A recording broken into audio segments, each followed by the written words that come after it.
Bien, dans le programme, on a ce petit temps de pause qui va nous faire un peu de bien parce qu'on a roulé cette nuit pour la plupart. D'autres sont arrivés à 23h hier. Il fait déjà très chaud. On a vécu cette belle célébration d'ouverture de pèlerinage. Et donc, dans quelques jours, nous vous proposons, pour ceux qui le souhaitent, de recevoir le sacrement des malades. Pour certains d'entre nous, c'est quoi le sacrement des malades? Pour d'autres, peut-être c'est la gestion du sacrement des malades en février lors de la journée des malades. Est-ce que je dois le recevoir ou est-ce que je veux le recevoir? Est-ce que je peux le recevoir encore? Enfin, il y a plein de questions qui tournent autour du sacrement. Donc j'ai demandé à Franck, au père Franck, de nous présenter un peu le sacrement. Alors il est un peu au dépourvu, soyez indulgents avec lui. Ces homélies durent vraiment moins de 2 heures.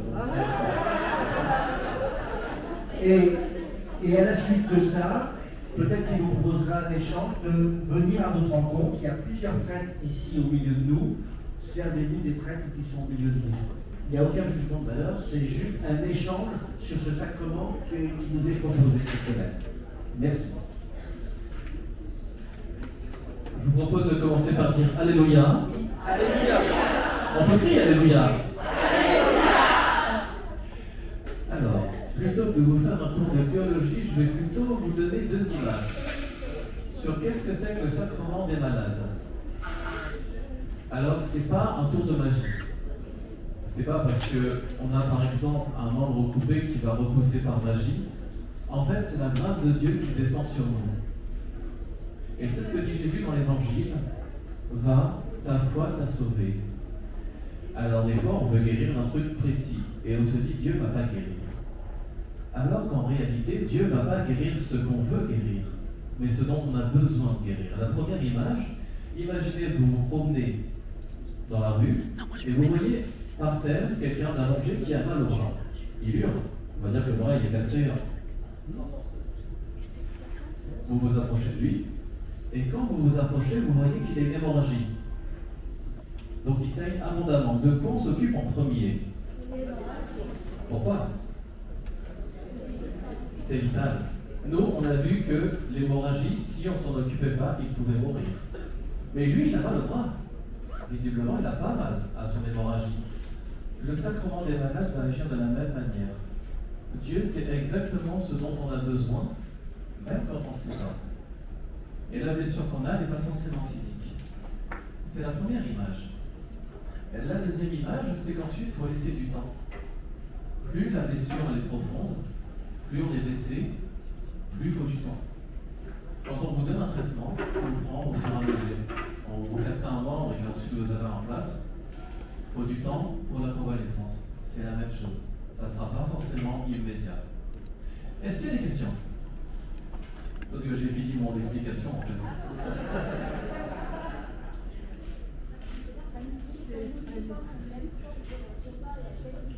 Alors, du coup, c'est une très bonne question. Au total, il y a 7 sacrements. Le premier étant le qu'on reçoit une fois.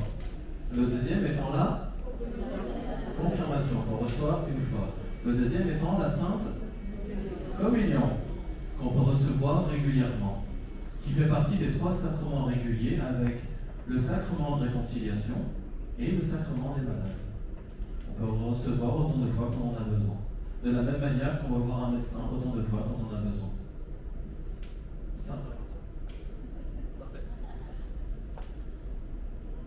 Alors, quand un public est hyper silencieux, soit les gens sont en train de dormir, soit ils n'ont pas compris, soit ils ont tout compris. Je disais tout le temps, pourquoi l'évêque consacre autant d'huile alors qu'on reçoit le sacrement de malade une fois dans l'année. Et je voulais justement, vous avez confirmé avant, qu'on peut le recevoir autant de fois qu'on veut. Et quand on est à la messe des malades, on n'appelle que les malades. Alors que nous tous, on a, comme vous dites, ça ne guérit pas que le corps physique, l'âme et l'esprit, et c'est Dieu qui décide. Donc, pourquoi toute l'Église ne le reçoit pas en même temps que les malades? Qu'est-ce qu'on fait avec le reste? Il suffit de le demander. Ah oui. fait, le prêtre n'est pas télépathe. À la base, il y a des gens qui s'inscrivent pour le sacrement des malades. Et si la personne ne s'est pas inscrite, le prêtre, il n'est pas télépathe, il ne peut pas savoir que la personne elle le demande. C'est ce que disait Jésus d'ailleurs. Quand l'aveugle de naissance, Bartimée, se met à genoux devant lui, la première question que lui pose Jésus, c'est « Que veux-tu que je fasse pour toi ?» Jésus se doute que le gars va demander « Redonne-moi la vue », mais il demande. Tout sacrement se fait toujours dans la liberté. C'est pas le prêtre qui vient en disant tout d'un coup sur les pauvres, en faisant le sacrement, il priverait la personne de liberté. Donc en fait, c'est à la personne de faire la demande. Après, on ne fait pas beaucoup de communication sur le sacrement des malades, et ça c'est vrai. Oui. Non, on peut le recevoir individuellement. Au total, mais c'est une très bonne question. Au total, il y a 3 célébrations du sacrement des malades. Il y a le sacrement qu'on donne individuellement, c'est si on le demande. Il y a le sacrement qu'on donne en communauté, comme par exemple certains le recevront jeudi après-midi. Et il y a aussi ce qu'on appelle les derniers sacrements, c'est quand une personne va décéder dans quelques temps. Dans ce cas-là, elle peut demander les derniers sacrements. La prière n'est pas la même. 3 célébrations. Ça s'appelait aussi l'extrême-onction. Mais autant dire le dernier sacrement. Et c'est pour ça qu'on l'explique, parce que du coup, beaucoup de personnes ont l'habitude que de celui-là en fait. Alors, je vous donnerai un autre exemple. Et je donnerai le mien. Dans mes différentes maladies, j'en ai une qui s'appelait l'œsophagite, l'œsophage brûlé. Et j'ai reçu le sacrement des... Excuse-moi. Je suis hyper maladroit.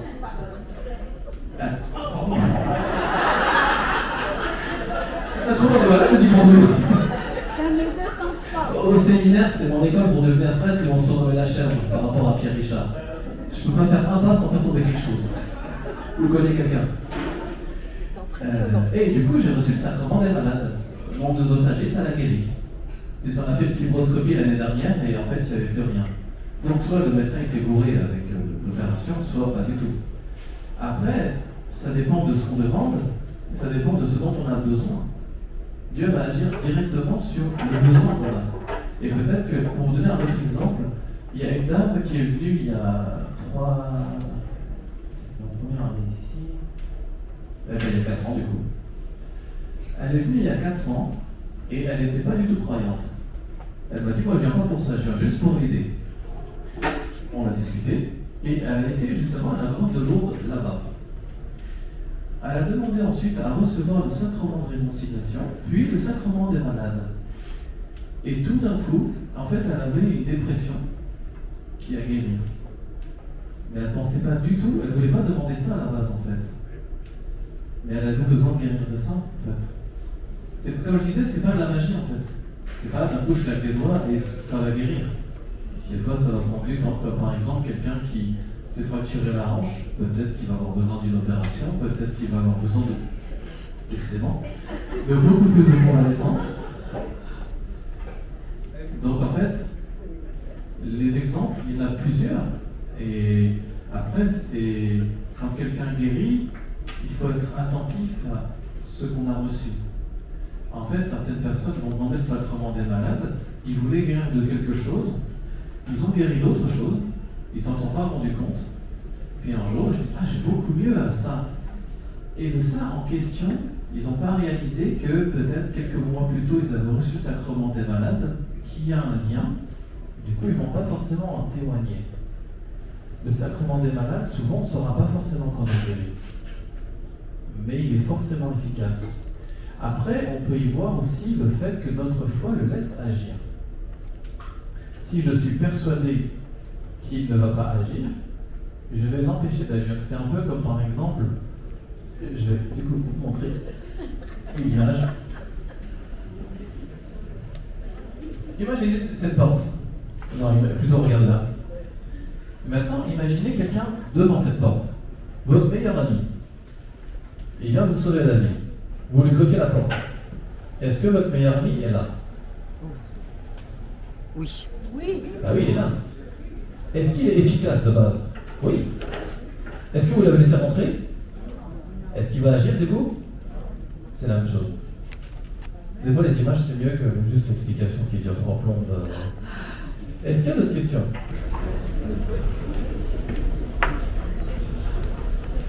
Voilà, j'ai eu un exemple par moi-même. À l'époque, j'étais assez très longtemps. J'étais champion jusqu'à 55 ans d'état. Et il y a 10 ans, j'étais une grande dépression difficile. Je voulais toujours mettre fin à mes jours. Et il y a 10 ans, j'étais dans le coma. Bon, autre chose, mais j'étais dans le coma. Dans mon lit. Et quand je me suis allumée,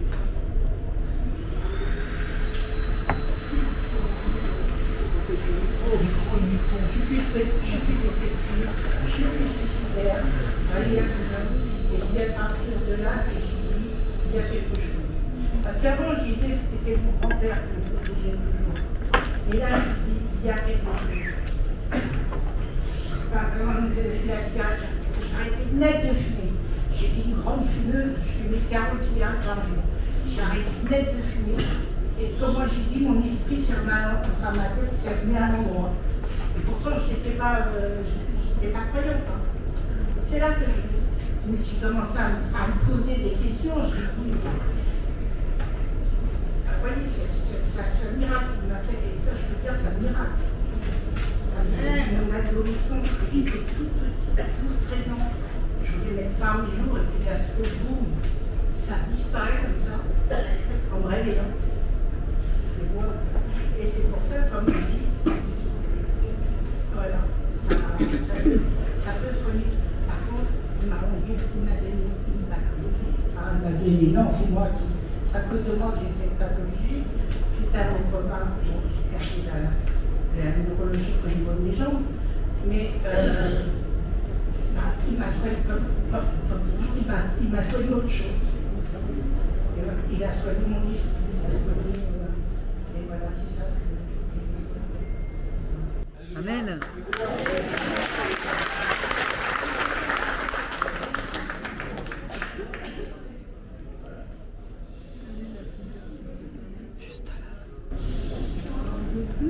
Bonsoir, mesdames, messieurs. Je m'appelle Nadège et je suis catholique dans la famille. Je suis une personne française et d'origine de Côte d'Ivoire. Mais je crois en Dieu, comme toute ma famille. Et le problème, c'est que pour quelle raison dans ma famille, personne n'est handicapé. Et pourquoi moi, je me suis choisi ou quelqu'un a choisi de me faire handicaper? En tout cas, ma mère me disait, quand j'ai eu l'âge de comprendre, je me disais, Nadia, écoute-moi bien. Si tu es handicapé,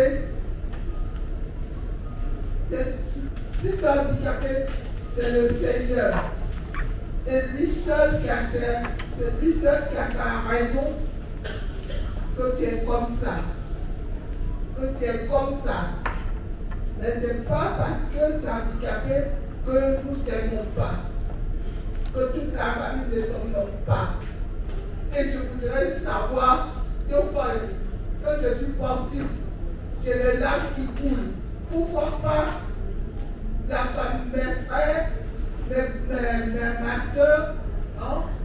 Pourquoi pas et seulement moi, Nadège? Pourquoi? Quelle raison?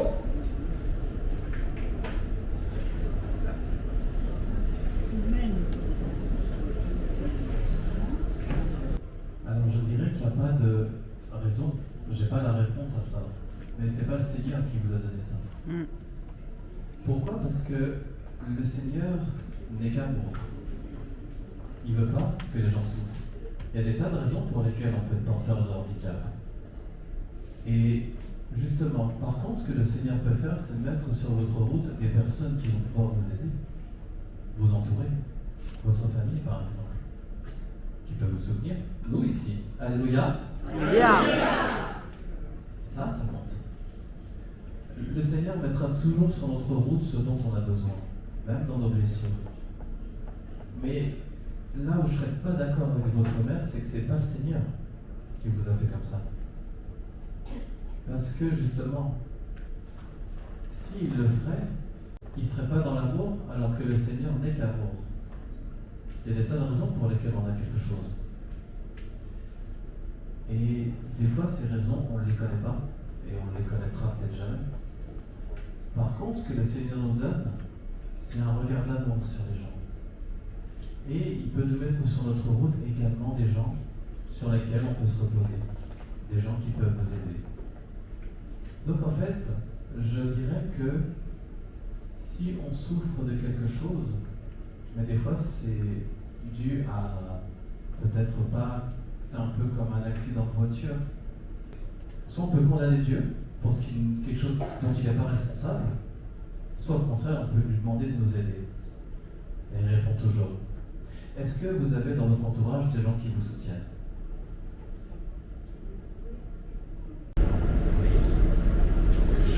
C'est la famille qui me soutient. Ils sont très très loin. Aujourd'hui, il n'y a que mon père. Je vis dans un foyer médicalisé à Gravel. Mon père, quand je l'appelle, à l'époque, je l'appelais de temps en temps.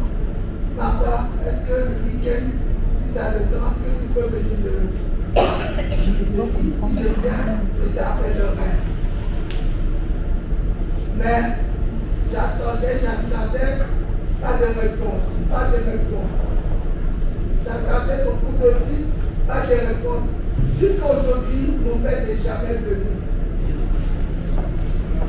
Enfin, mon père, personne ne vient me voir. J'ai un cousin qui a une voiture. Mais lui non plus, il est bien.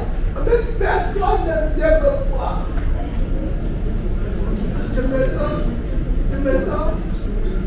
sens, et pourtant, je prie tous les jours.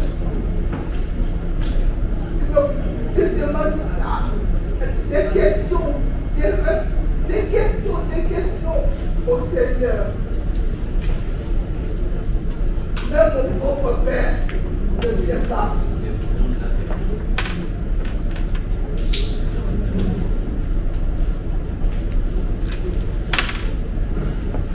Alors je me sens abandonné à un moment. Surtout au foyer. Il y a des professionnels qui sont là pour s'occuper de nous, tout ça. Mais par moment, je suis je suis à l'écart des autres et je me pose des questions. Pourquoi, quand je vois mes collègues partir en week-end, je dis pourquoi pas moi? Et c'est souvent comme ça. Je me demande si un jour, est-ce que tu vas mourir avec?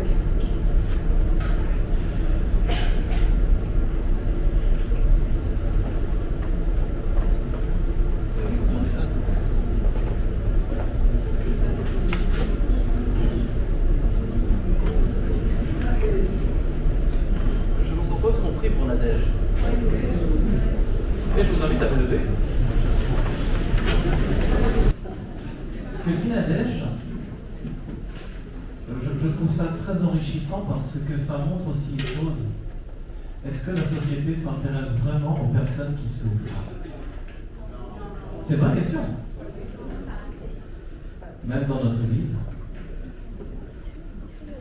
Et justement, c'est pour ça que j'en profite pour remercier tous les jeunes qui sont là aujourd'hui. Oh oui. Vous n'imaginez pas la grâce que vous êtes pour les personnes présentes ici. Je vous propose de vous applaudir.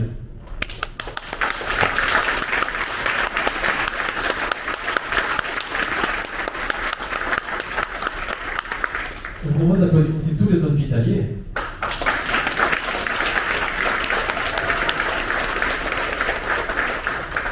Et je vous invite à prendre la main de vos voisins.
toutes les femmes, et Jésus, le fruit de vos entrailles, est béni.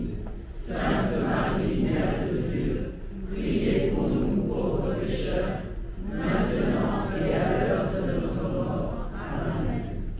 Le Seigneur soit avec vous. Et avec votre esprit. Que Dieu Tout-Puissant vous bénisse, le Père et le Fils et le Saint-Esprit. Amen.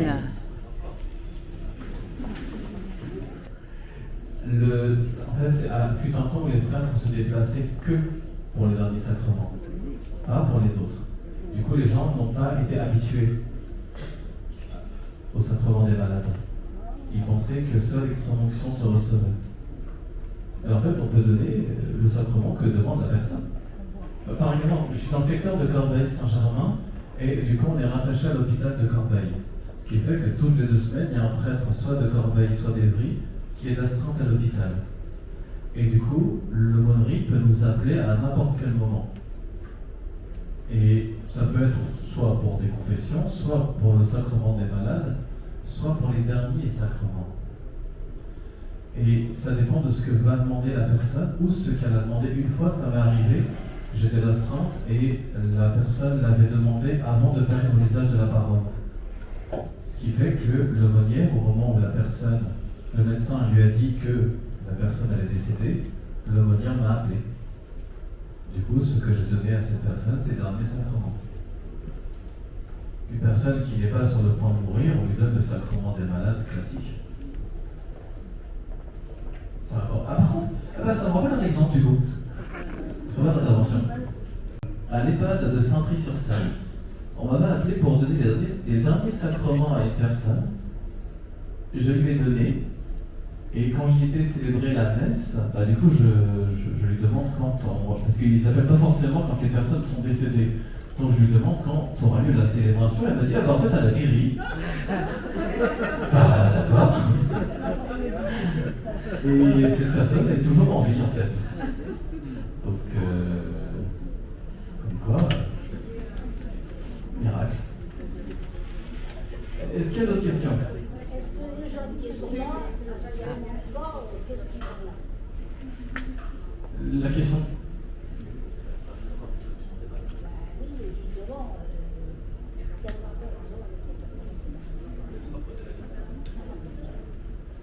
C'est pour vous les jeunes.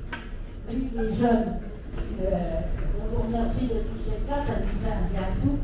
Mais est-ce que vous vous sentez concerné par ce sacrement des malades? Ou est-ce que vous dites qu'est-ce qu'on fait là en ce moment? C'est pas bête, c'est pas bête. À tout moment, on peut être malade. Quand on a reçu l'explication, ça aide. Oh oui. Oh oui.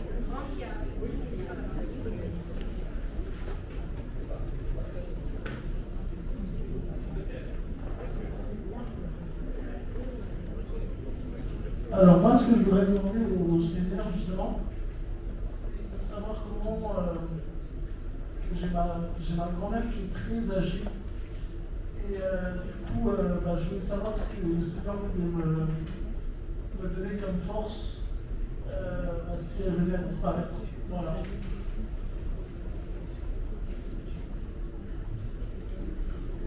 Du soutien, de la prière, et ne pas rester seul.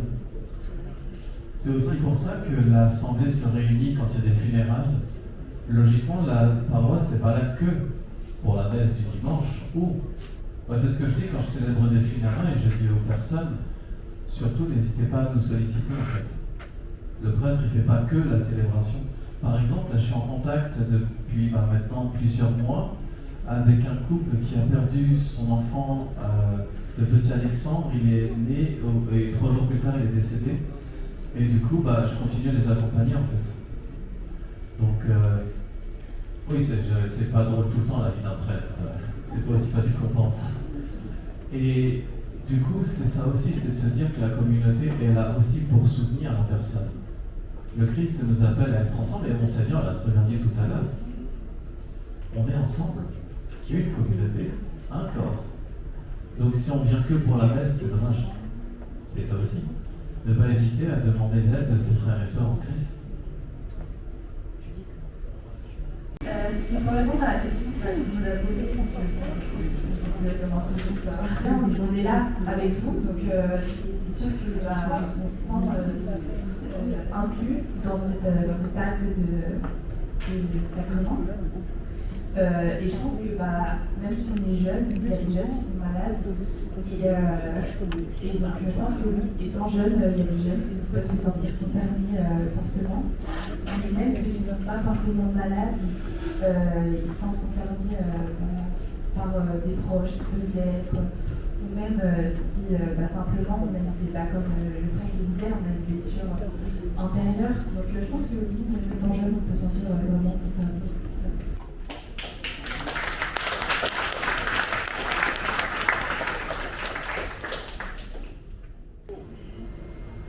Parce que là, on m'a demandé comment ça se passait le sacrement des malades.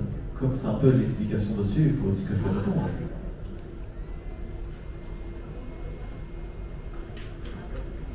Eh bien, justement, la préparation va se faire déjà dans la méditation. Donc, en fait, c'est de se dire, quand je reçois le sacrement des malades, je vais m'y préparer spirituellement. C'est pas un moment où je vais discuter avec mes voisins. On commence par la célébration d'entrée. Ensuite, il y a le rite pénitentiel, où on reconnaît qu'on n'est pas parfait, on demande pardon, la liturgie de la parole, l'homélie du prêtre quand elle n'est pas trop longue, et ensuite, on reçoit l'imposition des mains, des célébrants. L'Esprit Saint descend sur nous. Ensuite, on va recevoir l'onction.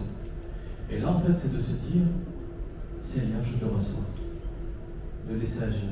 De la même manière que quand on va voir un médecin. On se dit, voilà, le médecin, il sait ce qu'il fait, ce qu'il va me prescrire, ça va me guérir. Le sacrement des malades, c'est la même chose. Je m'y prépare en étant calme, serein, tranquillement, tout simplement. Et après, je le laisse agir, tout simplement. Est-ce que ça répond à la question? Très bien.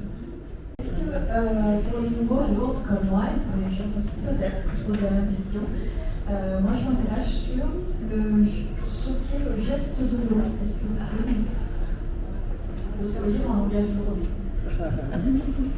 Alors concrètement, je ne savais même pas que ça existait avant l'année dernière.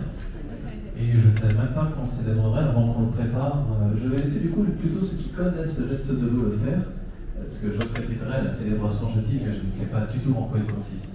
De ce que j'ai compris, le geste de l'eau, c'est l'équivalent de la grotte, la piscine miraculeuse, l'eau de Lourdes.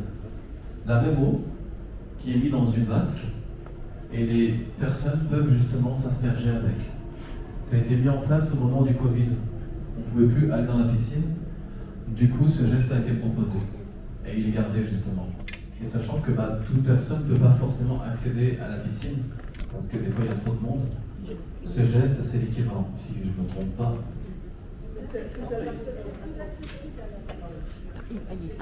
Ça bouge beaucoup. Il faut d'abord préciser, c'est que Marie a dit à Bernadette qu'on vienne ici pour s'y laver. Voilà, l'origine c'est ça. Donc on venait répondre à l'eau pour se laver. Donc c'est vrai qu'on a construit des piscines. Donc il y a plein de piscines, et à cause du Covid, toutes les piscines ont été fermées. Et que les sanctuaires ont repensé comment on pouvait se laver. C'est-à-dire honorer cette démarche de Marie qui demandait de venir nous laver. C'est pour ça qu'on a inventé ce geste de l'eau qui n'est plus le bain dans les piscines, avant qu'elle soit de nouveau ouverte maintenant, mais ils ont inventé un geste de l'eau. Donc je ne me souviens plus très bien, il y avait 3 attitudes, tout ce que je sais. Il y en avait une, on prenait de l'eau, on se lavait le visage, le second, on se lavait les mains, et le troisième, je sais pas, on boit. Voilà. Ça, c'est pas parce qu'on a rouvert les piscines, on a gardé ce geste de l'eau. Voilà, parce que c'était un beau geste, vécu 3 fois, et ça a vraiment été bien repensé à la suite du Covid, cette démarche-là. Donc voilà. Et donc les sanctuaires ont gardé ce geste de l'eau. Maintenant, demain, je ne sais pas ce qui a été prévu. Voilà.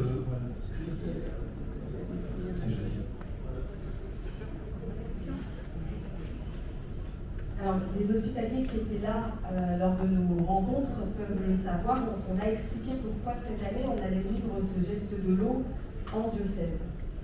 Vous avez peut-être entendu que Lourdes a rouvert cette année les piscines avec la possibilité de faire le bain. Mais cette possibilité est gérée par l'hospitalité Notre-Dame de Lourdes. L'hospitalité Notre-Dame de Lourdes, c'est une hospitalité d'accueil qui est ici tout le temps et qui nous accueille à la grotte, à la gare, un petit peu partout. On a des bénévoles de l'hospitalité Notre-Dame de Lourdes. Et avec le Covid, ils ont perdu beaucoup de bénévoles qui savaient faire le bain. Et aujourd'hui, le temps d'attente aux piscines est extrêmement long. Et on a déjà vécu 3 années de suite un geste de l'eau aux piscines qui n'était pas satisfaisant, avec beaucoup d'attentes, avec des gens très frustrés parce qu'il y avait la messe après et que certains sont arrivés au moment de la communion. Et on a choisi cette année de ne pas reproduire ça. Alors on ne vous dit pas qu'on ne retournera jamais à la piscine, c'est pas vrai, mais on va vivre ce geste autrement, entre nous. Et pour l'avoir vécu moi sur un pèlerinage l'été dernier, pareil, avec une célébration associée au sacrement des malades, c'était quelque chose d'extrêmement fort pour ceux qui ont donné le geste de l'eau et pour ceux qui l'ont reçu. C'est vraiment aller à la suite de Bernadette. Dans les apparitions, Bernadette, à un moment, elle s'est mise à creuser la terre et est sortie de l'eau. Et elle s'est lavé le visage avec cette eau, elle a bu cette eau boueuse. Et nous, on va vraiment à sa suite prendre de l'eau dans nos mains, nous laver le visage, pour certains peut-être boire un peu d'eau dans leurs mains, et on va faire ça tous ensemble. Et c'est un très très beau geste. Et c'est effectivement jeudi après-midi.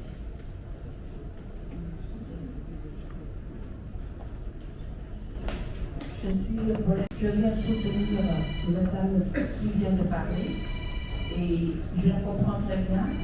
Je vivais comme elle, dans une situation très dure, un cancer, depuis en 2021.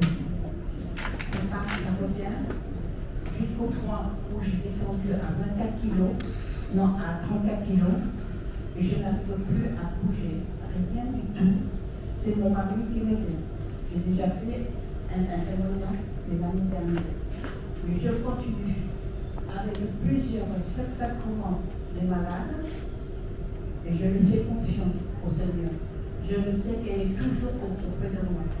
Mais est-ce qu'elle, je ne sais pas si c'est un... il essaye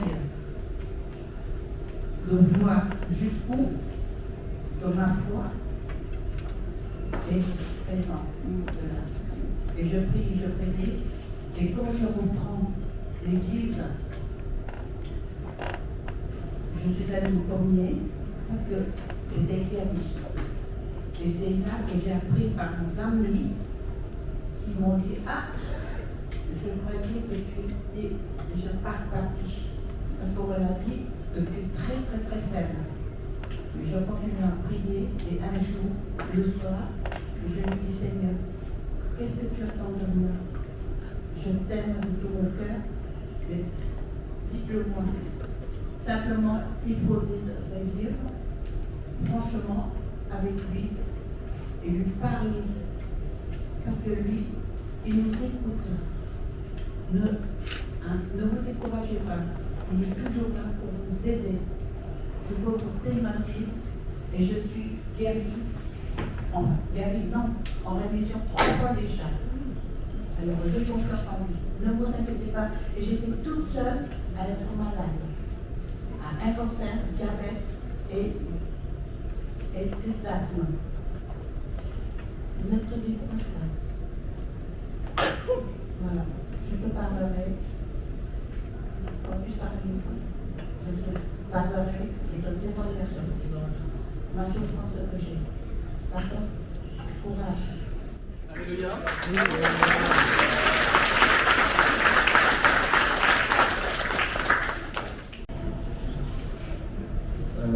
Je me demandais, est-ce qu'on peut demander le sacrement des malades si on n'a pas reçu le baptême?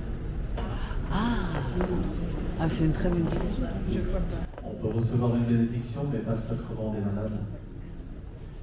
Simplement parce que le baptême, c'est l'ouverture totale à Dieu. Ce qui fait que les 3 sacrements qui sont le sacrement des malades, le sacrement de réconciliation et la Sainte Communion sont en fait, entre autres, des moyens de maintenir notre baptême. Le baptême, en fait, c'est recevoir Dieu. Par exemple, pour vous donner un exemple de ce qu'est le baptême. Et j'ai besoin d'un volontaire. Il fait le volontaire.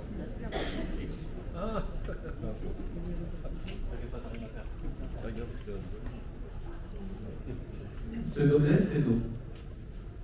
Dès notre naissance, nous sommes, d'ailleurs on va le dire ensemble, une merveille de Dieu. Une merveille de Dieu. Je suis une merveille de Dieu. Je suis une merveille de Dieu. Je vous invite à vous tourner vers votre voisin et votre voisine et lui dire tu es une merveille de Dieu. Tu es une merveille de Dieu.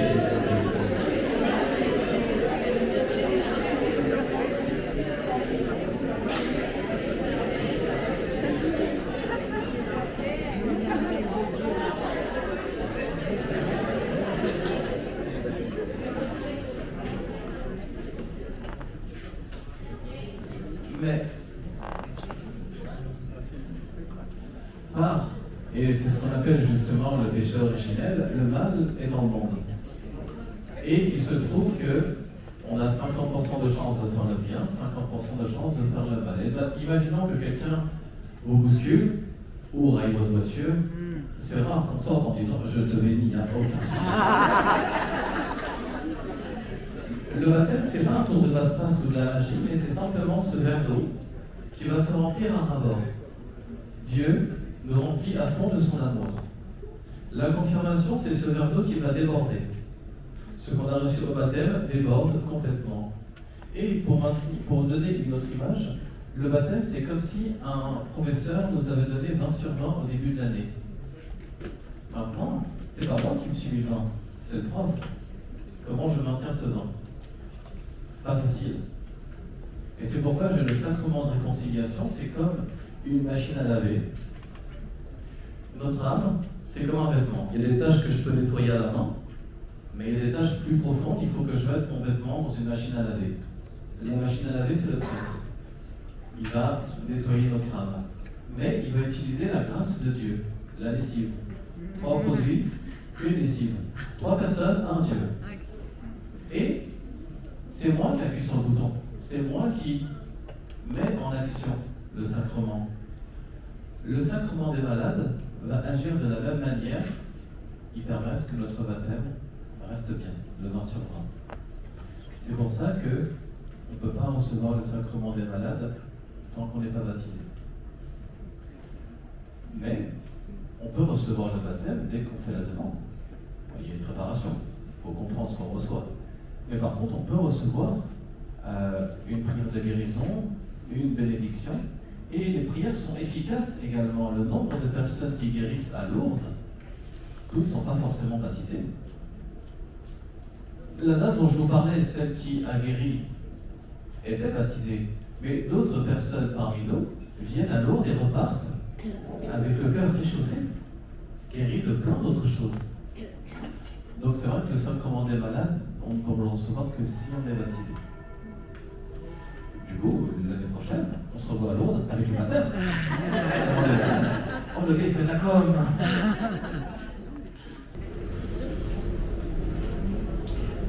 Juste revenir sur le fait que je veux donner le sacrement aux malades, aucun baptisé. Non. Mais nous, les chrétiens, on peut prier pour eux quand même.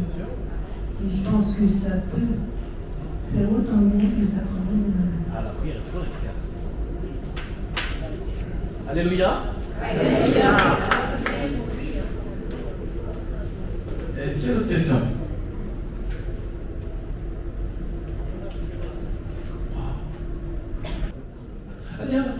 C'est quoi pour vous la résurrection?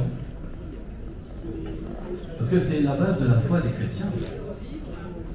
C'est quoi? On dit qu'il est ressuscité, il est vraiment ressuscité. Eh bien, pour te donner une image, imagine la personne que tu aimes le plus, que tu admires le plus, que tu suivrais partout. Qu'est-ce qui fait que nous, on croit à la résurrection? Eh bien, parce que les gens qui suivaient Jésus, qui l'auraient suivi partout, au moment où il est crucifié, vont se cacher. Ils vont avoir peur. Ils vont être tristes, déçus, cachés au cénacle. Mais par contre, quelques jours plus tard, ils sortent et ils disent un mot que personne ne connaît. Il est ressuscité. Le mot, en fait, la résurrection en elle-même, à cette époque-là, personne ne sait ce que c'est. Et ces personnes, qui ne sont pas forcément érudits, vont proclamer cette résurrection au monde, quitte à mourir pour ça. La résurrection, c'est Jésus qui est mort, qui descend aux enfers, casse les portes des enfers pour faire monter tous les justes au paradis, et qui réapparaît à ses disciples pour les envoyer en mission. La résurrection, c'est justement Jésus qui bat la mort, qui nous donne la vie éternelle.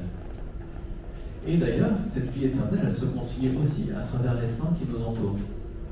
Est-ce que vous avez déjà assisté à un baptême? On fait la litanie des saints. Et est-ce que vous avez déjà assisté à une messe de la Toussaint?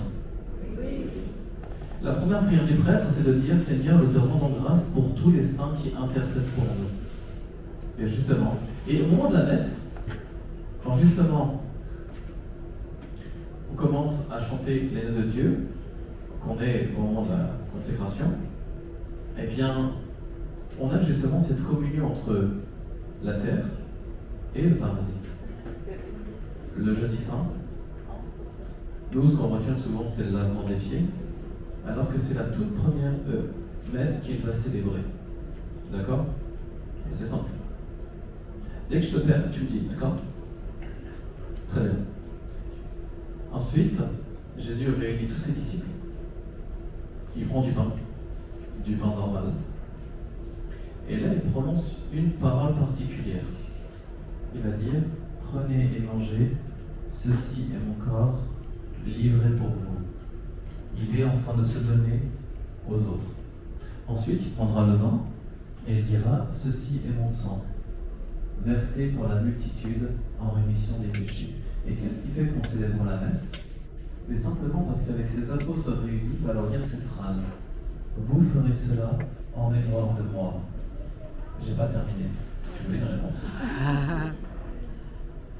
Et c'est pour ça que les apôtres, c'est ce qu'ils vont faire, ils vont célébrer la Sainte Eucharistie.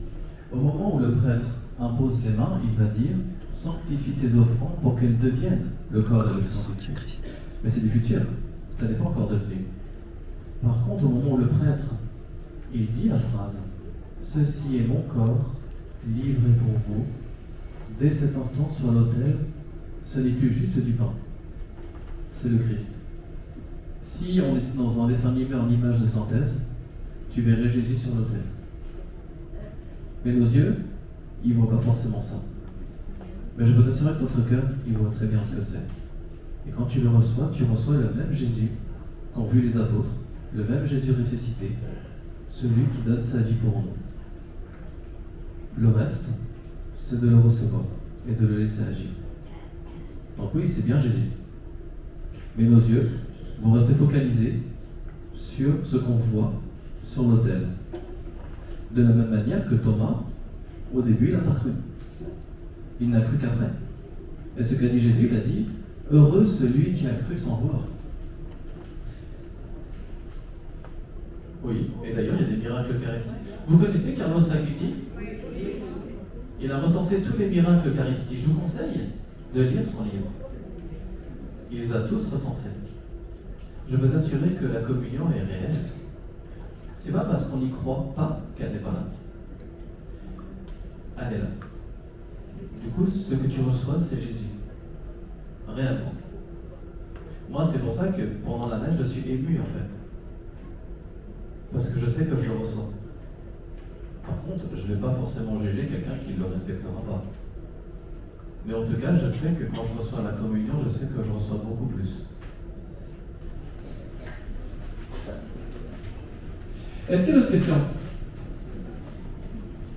Ah ben d'ailleurs, c'est une bonne question que j'ai envie de vous poser. Est-ce que mon explication sur l'Eucharistie, vous avez compris du coup? Non, c'est une vraie question. Très bien. Est-ce qu'il y a d'autres questions? Et après, je parle plus avec toi. Ça marche? De rien. Oui. Oui. Il y en a qui le reçoivent. Oui. En fait, on fait des listes pour pas que ça soit le hasard, en fait, parce que sinon plein de gens le demanderaient au dernier moment et la célébration serait beaucoup trop longue et comme on est chronométré, on peut pas. Après, le sacrement, il peut se recevoir aussi en dehors. On fait une célébration pour être sûr que les personnes le reçoivent. Après, si quelqu'un veut le recevoir, il peut se le recevoir en individuel. Tous les prêtres ont normalement accès à l'huile du sacrement des malades. Encore? J'ai une question, mais je ne sais pas comment la poser. C'est le pardon. Le pardon entre les hommes, les femmes, dans la famille, partout. On n'arrive pas à se pardonner. Voilà, c'est une question, c'est un constat, mais comment faire pour arriver à se pardonner? Comment aider ses enfants, ses amis à se pardonner? Par la prière. D'accord, si on doit poser la question. Déjà, réfléchir au pardon. En fait, le pardon, c'est pas automatique. Demander pardon, c'est se mettre à genoux, en gros, l'image, et retirer son armure. C'est pas d'excuser quelqu'un, c'est pas demander, c'est pas s'excuser en fait. On peut trouver des excuses pour plein de choses. Ça ne veut pas dire que c'est pardonnable. Les personnes qui demandent pardon, c'est les personnes qui comprennent que ce qu'elle a fait, c'était mal, que ça a blessé l'autre, et qui va dire je te demande pardon. Mais accorder son pardon, c'est pas automatique. Mais déjà, il faut y réfléchir. Qu'est-ce que la personne m'a fait? De quelle manière elle m'a blessé? Est-ce que je suis prêt à lui pardonner? Se dire ensuite, si moi je n'arrive pas à le faire, je peux demander à celui là-haut qui me donne le pouvoir de le faire. Et ça peut prendre du temps, des semaines, des mois, des années. Et c'est pour ça, quand on accorde son pardon, on estime que c'est pardonné. On ne revient plus dessus après. Donc en fait, comment dans les familles réfléchir au pardon? C'est pour ça que je dirais plutôt réfléchir au pardon, avant de pardonner. De se dire, voilà, quelle est la blessure et est-ce que je peux lui pardonner? Et si j'arrive pas à le faire moi, personnellement, avec mes limites, je vais demander à Dieu de me donner la force de le faire. Confier cette personne à la prière, par exemple. Et quand on prie pour quelqu'un, peut-être qu'un jour, elle-même va demander pardon. Si on ne prie jamais pour ceux qui font du mal, comment ils peuvent faire du bien?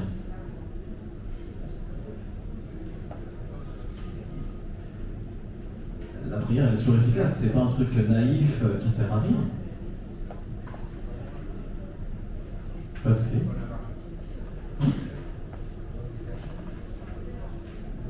C'est vrai. Tout à fait. À part la prière, il n'y a pas grand-chose, à moins de trouver un médiateur. Bah oui. Mais déjà, on peut prier pour la personne. On peut demander aux autres qui prient pour la personne aussi. Et comme disait Jésus, si ton frère t'a offensé, viens le trouver. S'il ne t'écoute pas, viens avec un autre frère de la communauté. S'il ne t'écoute pas, viens avec les autres frères de la communauté. Des fois, il faut être plusieurs. Prier. Mais parce qu'en fait, le problème, c'est que quand on demande quelque chose, ou quand on veut faire quelque chose, est-ce qu'on prend le temps de prier avant? C'est ça le truc. La première chose à faire que je conseillerais, pas seulement en tant que prêtre, mais c'est de prier en fait.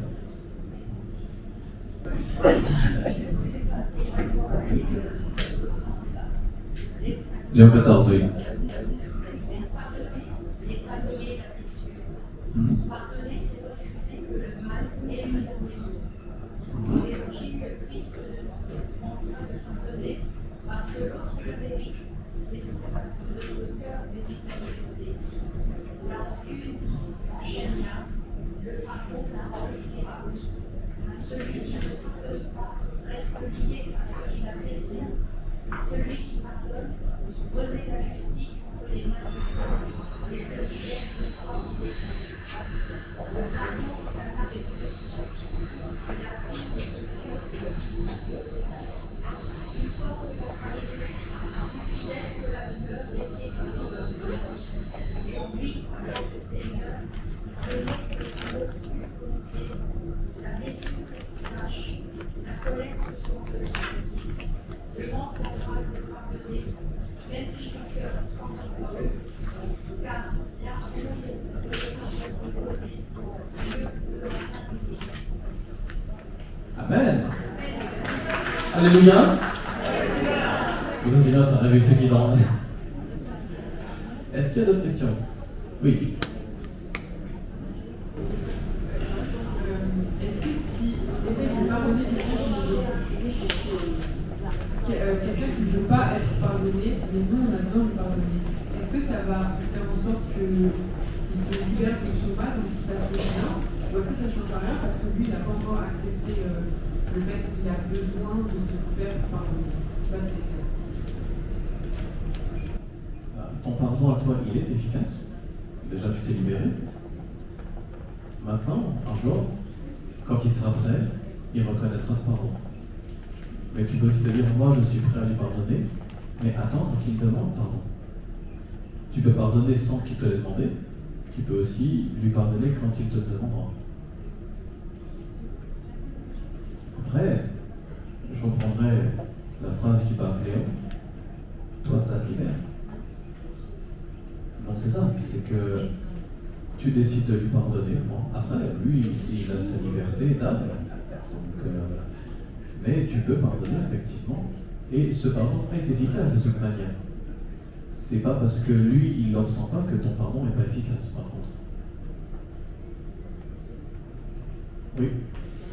Oui, voilà, beaucoup de pardon. Moi, quand j'ai eu des gros problèmes avec mon frère, on ne parlait plus pendant 20 ans. Et grâce à Dieu, j'ai réussi à lui pardonner. Au début, je voulais simplement dire pardon, parce que Dieu pardonnait. Mais j'avais toujours cette haine dans mon cœur. Et petit à petit, en discutant de lui, je me suis vue à ne plus parler de lui avec de la haine, avec de la méchanceté, qu'avec de l'amour. Et ça, je sais que c'est un travail de moi, mais j'ai été guidée par Dieu. Et ce qu'il faut que je voulais dire au monsieur, même si le frère ne veut pas entendre le pardon, il faut toujours lui dire, il ne faut pas dire pardon, et simplement lui dire des bonnes phrases gentilles. Voilà, alors moi je finissais toujours par dire ta petite sœur qui t'aime. Et je priais évidemment pour lui tout le temps. Et miracle, il a changé. Ça a mis du temps, mais il a changé.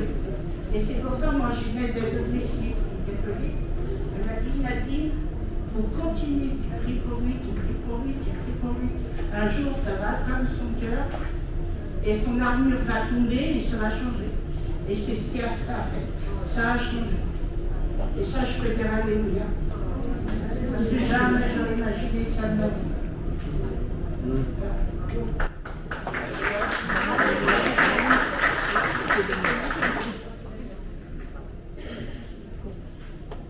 Est-ce qu'il y a d'autres questions?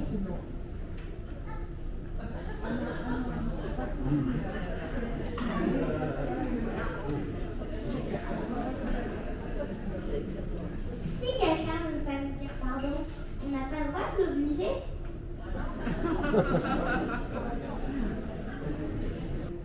Est-ce qu'il y a d'autres questions? On arrête là et on continue la pause.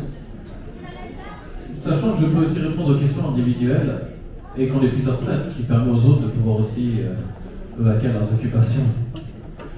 Et de répondre à des questions aussi.